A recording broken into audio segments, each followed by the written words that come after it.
என் கூடவே இப்போ நீங்கள் ஸ்டடி பண்ணணும் ஸ்டெப் பை ஸ்டெப் அப்படின்னு நினச்சிங்கன்னா, இது மாதிரி வீடியோஸ் வேணும் அப்படின்னு நினச்சிங்கன்னா, நீங்கள் சப்ஸ்கிரைப் பண்ணுங்கள், லைக் பண்ணுங்கள், ஷேர் பண்ணுங்கள்.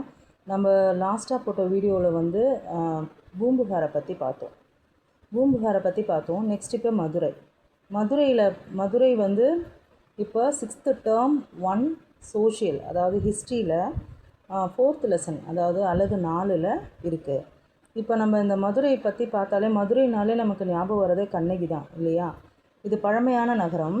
இந்த மதுரைன்னு பார்த்திங்கன்னா ஃபுல்லாக பார்த்திங்கன்னா உங்களுக்கு 1 பேஜ் முழுக்க 1.5 பேஜ் இருக்குது. இதில் என்ன இருக்குது விஷயம் அப்படின்னு நம்ம பேச்சு வாக்கில் நம்ம பேசிக்கிட்டோன்னு வச்சுக்கோங்களேன், அப்படியே வந்து மனசில் பதிஞ்சிடும். பார்த்திங்கன்னா பாண்டியர்களும் சோழர்களும் களப்பிரர்களும் வந்து இதில் ஆட்சி பண்ணாங்க. அவங்கள தொடர்ச்சியாக என்ன பண்ணாங்கன்னா நாயக்கர்மாளுக்கு ஆட்சி செஞ்சாங்க அவங்களுக்கு அப்புறம்.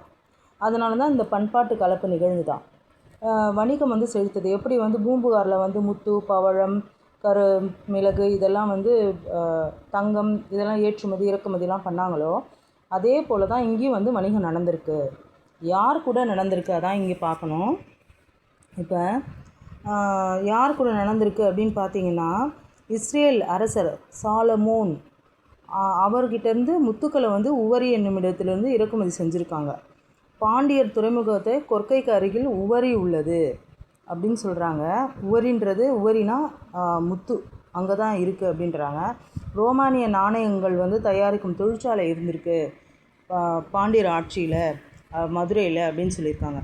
அதாவது ரோமானிய நாணயங்கள் மட்டும் இல்லை, பிற நாட்டு நாணயங்களும் என்ன பண்ணியிருக்காங்க, அச்சடிக்கப்பட்டிருக்காங்க.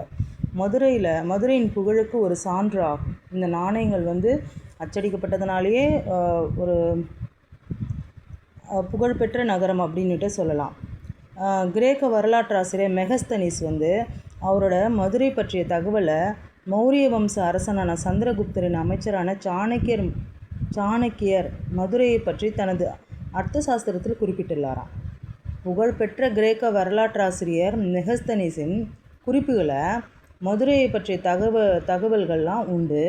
அது யார் சொல்லியிருக்காங்கன்னா, மௌரிய வம்ச அரசனான சந்திரகுப்தரின் அமைச்சரான சாணக்கியர் மதுரை பற்றி தனது அர்த்த சாஸ்திரத்தில் சொல்லியிருக்கார். அதே போல் மதுரை நகரை சுற்றிலும் அகழியில், அதாவது யானை கூட உள்ளே போகிற மாதிரி சுரங்க பாதைகள்லாம் இருந்திருக்கு அப்படின்னு சொல்கிறாங்க. இப்போவும் இருக்குன்னு சொல்கிறாங்க. இப்போ இதில் நம்ம விட்டது என்ன பார்த்திங்கன்னா, சங்க அமைத்து தமிழை வளர்க்க பெருமை மதுரைக்கு உண்டு.